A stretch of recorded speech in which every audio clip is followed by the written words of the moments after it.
So the next few slides in this presentation that you can hopefully see here on your screens cover the content that's in the service on the website. So this initial screen grab is the background for the service. So the service is essentially for educational use. That's colleges and universities. It goes back a few years now, 3 years. We've been running it under this name, although it previously existed under different names. Essentially what it is, though, is licensed content by Jisc Collections in London, and they've brought together a set of collections, copyright cleared. The copyright clearance is the defining element to them, and that they're generally archival, so it's content that goes back decades or even in some cases a century or so. So that's the core content that's supplemented by external content that I'll touch on in a few slides. It all sits under a banner of what's called e-collections, with two other services called Journal Archives and Historical Text that you can find more detail about from that web link there. So the core content, this e-collections material, is denoted by a triangle, that red, green, blue triangle. It's one of the many icons that you'll see on the record pages. And there are 40 odd of them, again copyright cleared, and that's the rough running total of the material you'll find. So there's several thousand, 70 odd thousand videos, a smaller number of images, and a few audio files. We've got a collection there on the blog, a blog post that summarizes that. So TV news is the one heading that we've brought here as the introduction, because that's one of the sort of strong points. ITN source, you'll see there. Now that's a separate spin-off of ITN, and they allowed a team of access to their archives, and from that material 30,000 plus records were derived, covering 5 decades of TV news from ITN. Then Channel 4 and Channel 5 material was added, and Associated Press too. So that, you've got a good sweep there of TV news over 6 decades in effect. Getty, that you'll all have heard of, also have a news bank, so that these are contemporary both video material and still images that Getty are more famous for. So there's those 2 separate collections, and a less well-known one called the PYMCA, which is Youth Culture. That's a separate site, and that's brought in as well. And they're contemporary, that's contemporary content. Now going back, pre-war, we've got Silent, the newsreel footage from Gaumont, essentially with Paramount as well. So that's again quite a treasure trove. That's rarer content that you'll find there that's from newsreels. And again, in a similar vein, and very topical this year, with the centenary of the First World War, is content from the Imperial War Museum, which again isn't readily available. This is material that we have an educational license for, both video material. There's a still from the Battle of the Somme film that was shot at the time, but also the less well known are some of the image collections, paintings and other ephemera from war related material. Documentaries are another theme or genre. The Royal Mail, the GPO film unit, was active in the 30s. They shot a number of quite leading edge documentaries at the time, Night Mail being the classic of the post train going north, but also a lot of other sort of industrial mining, the early ages of the telephone system. The Amber Collective in the northeast of England, some great material there, and the Films of Scotland covering a lot of post-war material up here. Now we've got a few more specialist collections. The Institute of Engineering Technology, so they licensed fairly recently. This is material up to 2012, so a decade there of material that still hopefully captures that sort of eminent academic, although some of them are sort of industrialists as well, talking. The animated talks appear, 3,000 of them, in the Biochemical Society in a similar vein. These are quite specialist niche collections. They're ditto the Wellcome Trust from their collection, and the St George's Medical School in London, and Sheffield University Film Unit produced some footage in the 90s. So that's broadly medical material. Classical music, chap called Brian Culverhouse, an EMI producer, licensed a very broad range of classical material, Beethoven, Bach, Brahms, and a few other famous composers. This is a nice little bank of classical material that can be downloaded and played. And fine art, the Fitzwilliam Museum in Cambridge, they've licensed a small collection of high resolution images covering, again, famous artists there.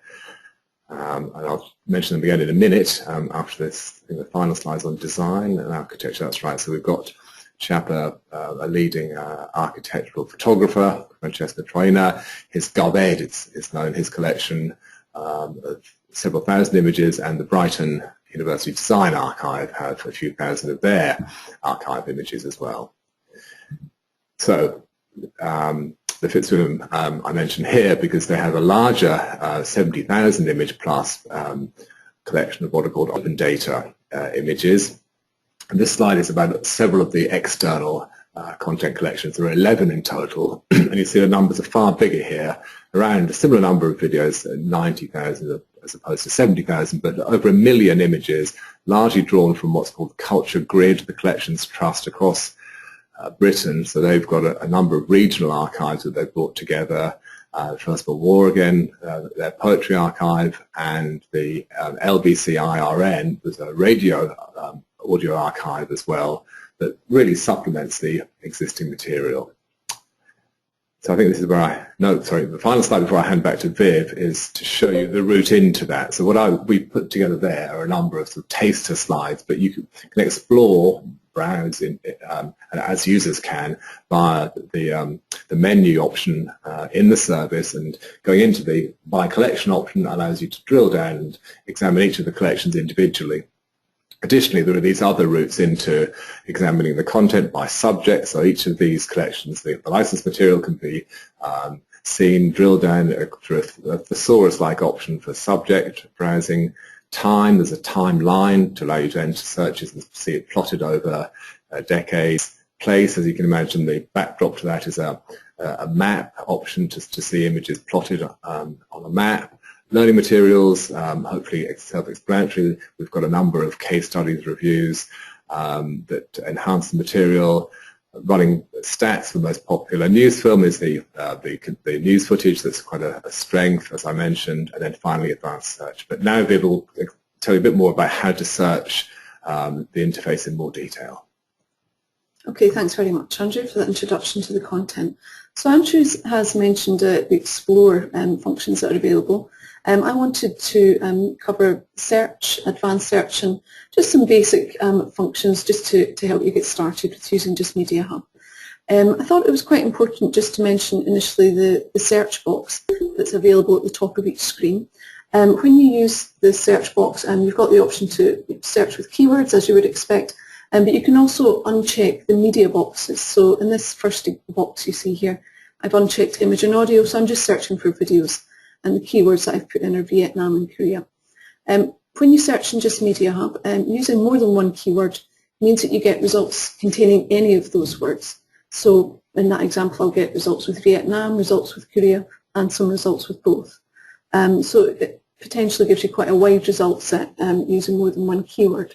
So I just wanted to highlight that and let you see that ways to narrow that down are to search for a phrase. You'd enclose a phrase with quotation marks, and as you can see there I've put Vietnam War in quotation marks. Someone's asked about the presentation. We will of course send you a copy of this as soon as we've finished. So you can narrow it down by phrase searching. In the third box down you can see I've put plus signs in front of Vietnam and Korea. So adding a plus sign immediately before a word, that will ensure that it appears in results. So for that third example, I would get results that have Vietnam and Korea as keywords within them. The fourth box, I've shown that you can use a minus sign to exclude a word from results. So in my box at the bottom here, any results with Korea will not be included in my results. So you can also see more options, some words there just under the search box. So I'll just show you what's included when you open that up. So in my top image there, I've searched for suffragettes, and then when I click on more options, of course I can still exclude the media type, but I can also exclude some other stuff. I can restrict it to news film.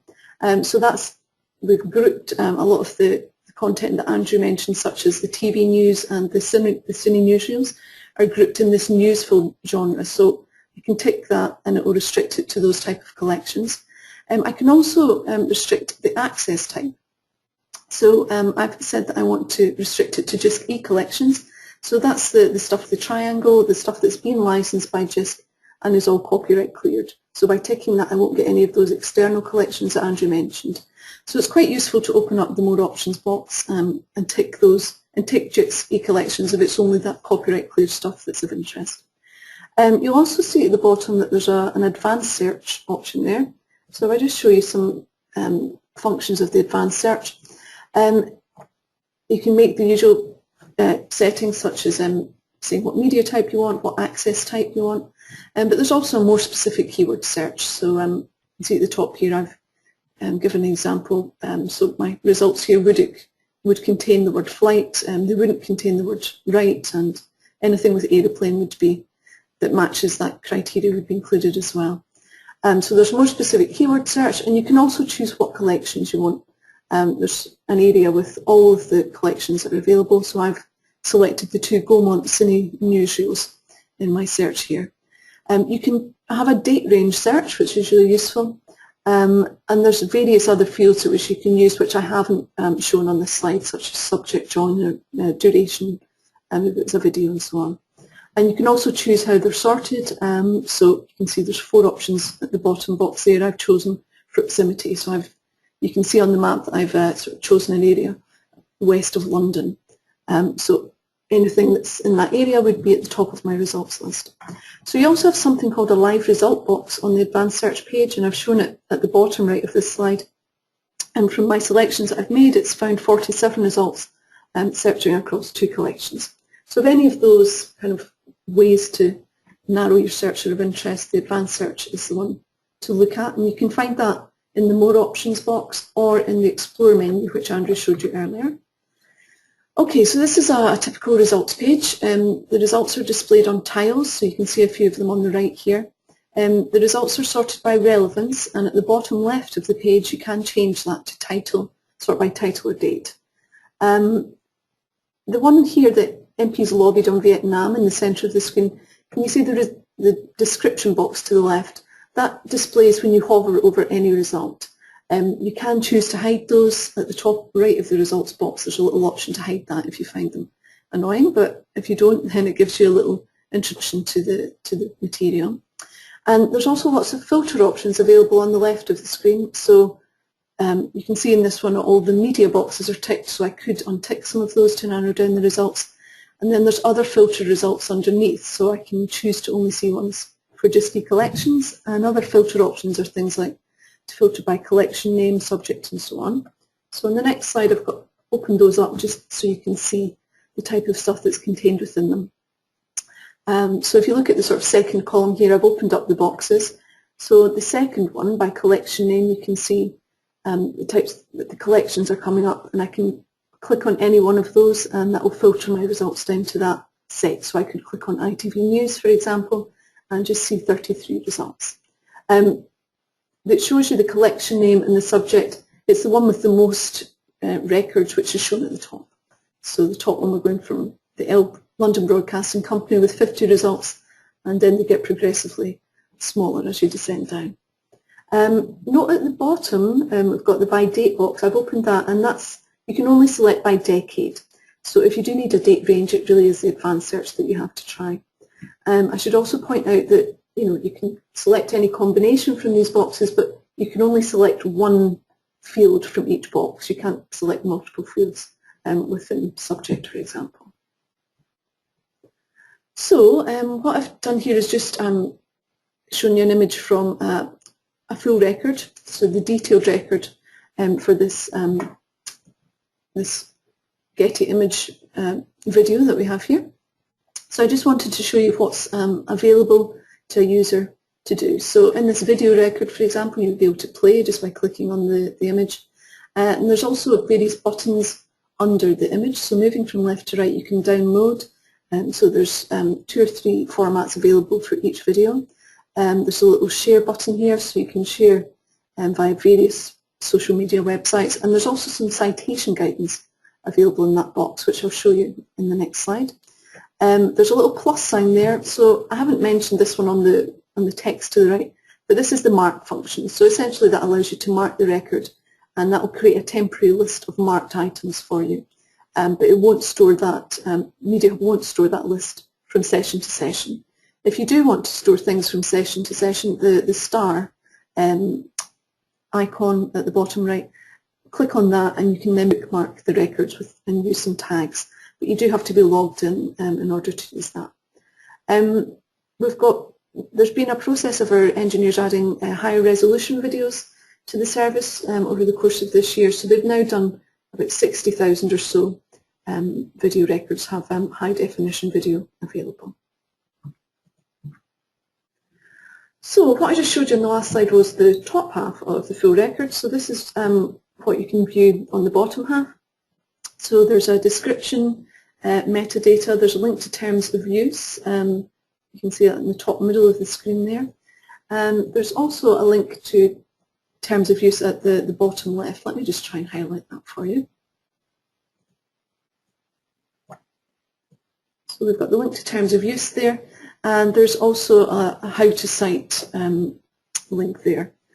And there's various things available as well. Metadata, if it's a video, there might be some frame grabs available. You can also make comments on any video, provided that you're logged in to the service.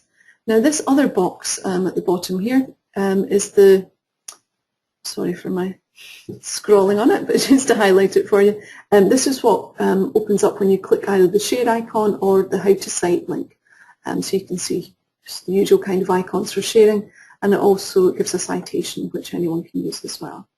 Okay, so this is a full record for an image, so it's really, I'm just showing this one to highlight that the only difference between this and the video is the fact that there's a little zoom tool available, again at the bottom left under the image.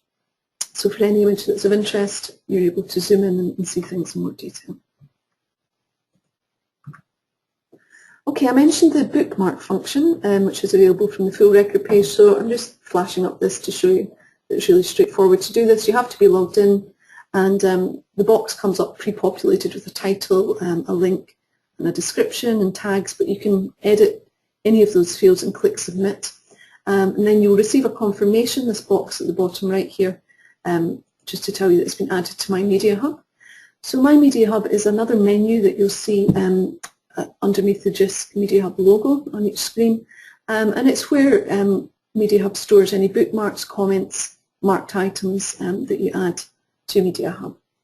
There's other options there. For example, you can set preferences such as which media type to search by default and things like that. So I thought that was worth showing. And if you can see, uploads and menus marked as new, and it's been in the service for a few months now, but any user who's logged in can share images and then share them with any user of Jisc MediaHub, provided that they select an appropriate Creative Commons license. So that's another collection, in addition to the ones Andrew showed you, which you can browse via the Explore collection page, and it's called User Uploads. So just to quickly show, it's a pretty straightforward process. Anyone can upload via their Flickr account or the computer. They have to add a Creative Commons license. They don't have to add metadata, but they must add the Creative Commons license, and they cannot publish it. So this is a page within the process, and you can see on the right the publish screen. I have to click publish, that's my final step, but I'm not able to do that until the license is selected. Okay, so I'm going to pass you back on to Andrew now to talk about some related projects and then some future developments for the service. Thanks, Viv. Okay, there's 3 slides, just conscious of time. I'll try and rattle through these in 5 minutes, but I'm aware that some of you may need to leave. So this first slide here talks about 3 projects that are underway. These are all running over the next year, so they're topical in that sense. Some of you may have heard of a project that's been run in its first phase through the BUFVC, the British University Film Video Council in London. They've, over the summer, done a research exercise looking into these enriched playlists, taking this MediaHub content and creating mini anthologies that are to be published under a separate interface, but linked through to the MediaHub service as well. And that's now being developed, as we've said there, over the next few months. In parallel, there's a project run out of Manchester, again another Jisc initiative to bring together content from other sources, MediaHub being one of them, obviously, but the others there listed, Joram, hairdressing training, etc., Digimap for colleges that we run, and that's under a heading of FE and Skills window, and that's creating these flexible paths, as they're calling them. And that's the link to their website. And then finally, in terms of these broader initiatives, is what Jisc themselves are rolling out again over the next few months under the heading of a unified web. And this is Jisc in its new sort of guise, reshaping itself and unifying, creating content on its site. So there'll be changes, cosmetic changes to the MediaHub resources and many others. So the header and footer will change, the URLs will change, but essentially the material will also be available and accessible from us as well. In terms of the MediaHub resource itself, what we've summarized here are the material that's available on a roadmap that's linked within the interface, the survey we ran earlier this year, and a rolling quality improvement plan, as we call it. So from those 3 sources, and although I've just added, you can add at any point, so we're on Twitter, as they will tell you at the end, but you can send emails to us at EDINA at EDAC UK as well. So we're open to comments at any point, and there's an advisory board that is a sort of semi-official body that's about to be regathered later this year as well, or into next year, and that will be a standing group to oversee developments.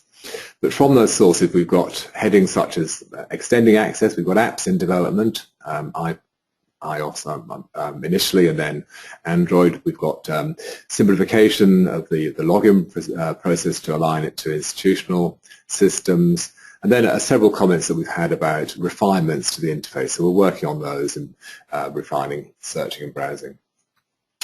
More generally, we've had a stated aim which we're following through to deliver more usable statistics. That's via the Counter initiative and better support guides in sort of HTML rather than PDF format. Content. There was a workshop held earlier this year which identified suggestions around better theming and other sources of material, so we're following up on those. So what Viv mentioned there about uploading, that's being extended to allow, we've already got Flickr, but there'll be simpler ways to users to upload their images from other sources, so bulk uploading over and above Flickr streams. Also video and sound material, so not just images. And media trails from general users as well as the curated playlists. And as I've said, there's a lot of efforts now to have a more refined content development strategy. And then finally, here we've got a heading of integration. So there's several separate initiatives here to be more interoperable with reading list software. Biblioboards is one, there are several others. VLEs, Moodle being the leading one, so we're developing a plugin there.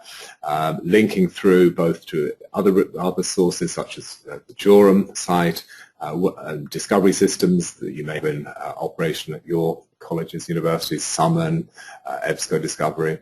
And then finally, to better embed the material onto web pages. which picks up on the next slide, which is what we already have and have had for a year or two now, which is a widget. So we're going to provide an even better version of this. But this one's available now. There's a bit of code which is available within the interface that you can put onto your websites at the moment to allow users to do a quick search across the material. And then back to now. Okay, thank you, Andrew. So this is our last slide. So because we're nearly out of time, we'll be sending these. So just to highlight that we do have a blog. So Catherine and some other colleagues do a lot of work to pull together blog posts which highlight some of the content. So please do have a look at that. There's a lot of really good stuff on there. And we do have a Twitter account and Facebook account as well. So please follow us and get in touch. Any improvements, any content you'd like to see, we do want to hear from you. So over to you guys. We're here to take any questions that you have at all. I'm sorry that we haven't left a lot of time for questions, but we can stay. If you have to go, then I do apologise that we've gone right up to the time limit. For those of you that have to go, we will send the slides. We're recording this and we'll try and distribute that as well. But thanks for coming along. So as I said, we'll be here for as long as it takes to answer any questions.